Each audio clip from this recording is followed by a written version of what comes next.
Congress mark కుర్చీ పట్లు అప్పుడే మొదలైపోయాయా? ఆలు లేదు చూలు లేదు, కొడుకు పేరు సోమలింగం అన్నట్టుగా ఇంతవరకు అసలు ఎన్నిక జరగనే లేదు. ఆ ఎన్నికల్లో వీళ్ళు పాల్గొనలేదు, ఎవరు గెలిచారో గెలవలేదు, ఎన్ని సీట్లు వచ్చాయో లేదు అనే ఒక ఇంకా ఇది రానే లేదు. ఈ లోపలే ఎందుకు కాంగ్రెస్లో అన్ని లోకలు ఓ పక్క చూస్తే ఏమో రాజగోపాల్ రెడ్డి వాళ్ళు చేరడం, ఇంకో పక్క చూస్తే ఏమో ఉత్తమ్ కుమార్ రెడ్డి ఏమో నా మీద దుష్ప్రచారం చేస్తున్నారు, నేను కాంగ్రెస్ను వీడుతున్నట్టుగా, ఇది కరెక్ట్ కాదు అని చెప్పి ఆయన గత కొంతకాలంగా ఏదో పెద్ద గొడవ పడుతున్నట్టు లోపల ఇన్నర్గా వాళ్ళకి ఇన్నర్ వార్ ఒకటి జరుగుతున్నట్టుంది. రేవంత్ వర్సెస్ ఉత్తమ్ అనేది ఓ పెద్ద రగడ జరుగుతోంది. దీని అంతటి కారణం ఏంటి, అసలు దీన్ని ఎలా అర్థం చేసుకోవాలి, అసలు కాంగ్రెస్ రాజకీయాలు ఎలా ఉంటాయి, దీనిలోకి కొత్తగా వచ్చిన రేవంత్ రెడ్డి అప్పుడే కాంగ్రెస్ మార్క్ పాలిటిక్స్ని ఎలా ప్లే చేయగలుగుతున్నాడు అనేది ఇప్పుడు బాగా చర్చనీయాంశంగా ఉంది. రేవంత్ రెడ్డి ఏం చేస్తున్నాడంటే ఉత్తమ్ కుమార్ రెడ్డికి ఆల్రెడీ క్లీన్ ఇమేజ్ ఉంది, కెప్టెన్గా ఆయనకు మంచి పేరుంది, ఆ తర్వాత ఎప్పటి నుంచో లాయల్గా ఉన్నాడు పార్టీకి. ఈ క్రమంలో ఉత్తమ్ కుమార్ రెడ్డి రేపటి రోజున సీఎం క్యాండిడేట్కి గట్టి ఇది వస్తాడు, పోటీ వస్తాడు. ఓ పక్కేమో బట్టి పాదయాత్రతో రెచ్చిపోయి రాహుల్ గాంధీనే తన పాదయాత్ర ఎండింగ్కి పిలిపిస్తున్నాడు. రెండోది చూస్తుంటే ఉత్తమ్ కుమార్ రెడ్డి క్లీన్ ఇమేజ్తో, అంటే ఇప్పుడు రేవంత్ రెడ్డి ఏమో డీకే శివకుమార్ రాగా అంటే కుస్తీ పట్లు పడుతున్నాడు, ఏది పార్టీని ఎలాగైనా ముందుకు తీసుకురావాలి, అధికారంలో నిలబెట్టాలి, మ్యాజిక్ ఫిగర్ని ఎట్టైనా సరే క్రాస్ చేయించాలనేది పోరాటం చేస్తున్నాడు. కానీ కాంగ్రెస్లో పోరాటం చేసిన వాడికి పదవి దక్కడం అనేది జరగదు. రేపు కర్ణాటకలో కానీ డీకే శివకుమార్ ఎలా చక్రం తిప్పగా కాంగ్రెస్ అక్కడ గెలిచిందో, తర్వాత ఏమైంది, సిద్ధరామయ్యకి ఆ సీఎం ఛాన్స్ వచ్చింది. ఇదంతా ఏంటంటే కాంగ్రెస్లో సర్వసాధారణం.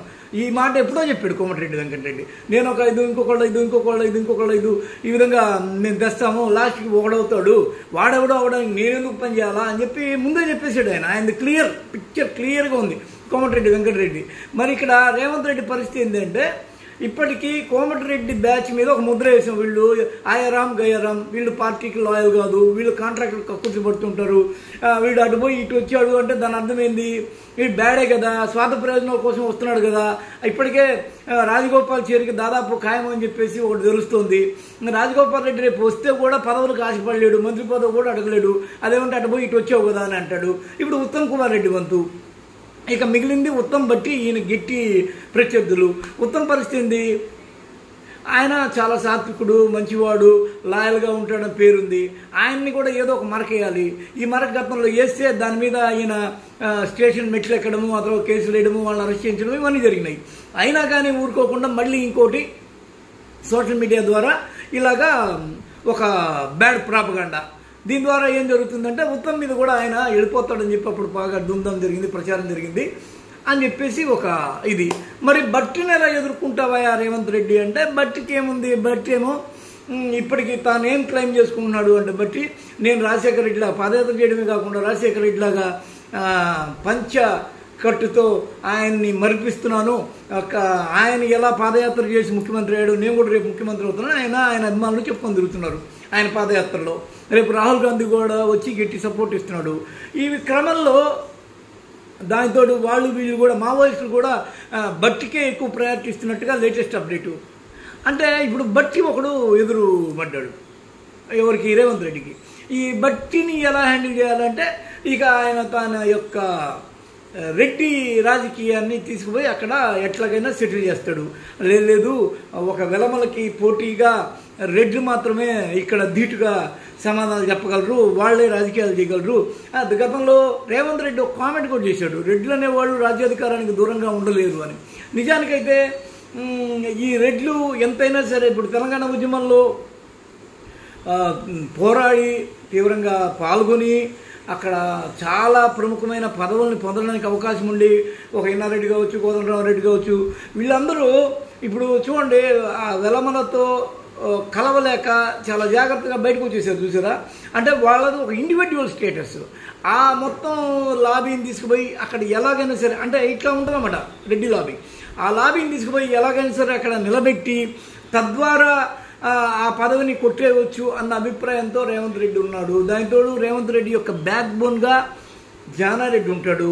ఆయన అసలు పార్టీలో రావడానికి కీలకంగా పనిచేసిందే జానారెడ్డి. వీళ్ళందరినీ ఎదుర్కోవడానికి ఒక ముళ్ళుగర్రగా రేవంత్ రెడ్డి వాడుతున్నాడు. వీళ్ళందరినీ క్లీన్ చేసుకోవాలని చెప్పేసి ఈ రేవంత్ రెడ్డికి జానారెడ్డి మ్యాపింగ్ ఇస్తున్నాడు అనేది ఒక మాట ప్రచారంలో ఉంది.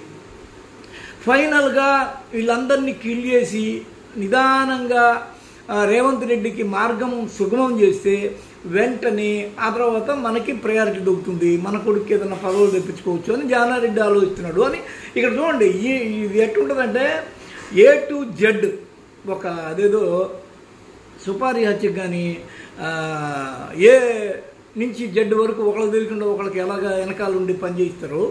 ఇట్లా కాంగ్రెస్ మార్పు రాజకీయాల్లో ఏంటంటే ఒకళ్ళనకాల ఒకళ్ళు ఒకళ్ళ మీద ఒకళ్ళు, అది కులమా మతమా పక్కన చూసుకోరు.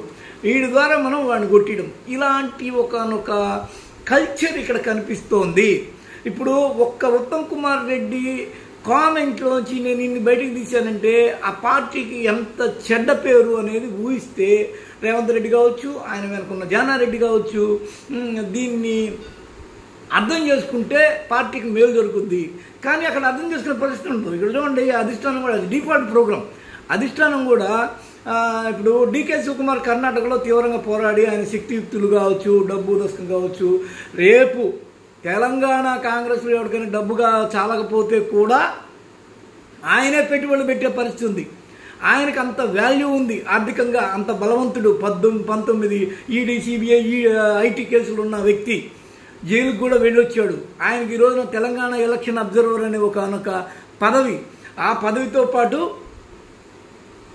అంత శక్తి సామర్థ్యాలు ఉండి వెనకాల చక్రం తిప్పగల సమర్థుడు అన్న శక్తి సామర్థ్యాలు ఉండి ఆయనకి డిప్యూటీ సీఎం పదవి లేదు. ఎందుకు? సిద్ధరామయ్య అనేవాడుకున్న క్లీన్ ఇమేజే డీకే శివకుమార్కి లేదు. డీకే శివకుమారు క్లీన్ ఇమేజ్ లేనాడు. ఈ క్లీన్ ఇమేజ్ అనేదాన్ని రేపటి రోజున ఖాయం చేసి ఉత్తమ్ కుమార్ రెడ్డి కానీ ఇది అంటగడితే పరిస్థితి ఏంది అనేదే ఇప్పుడు గొడవ.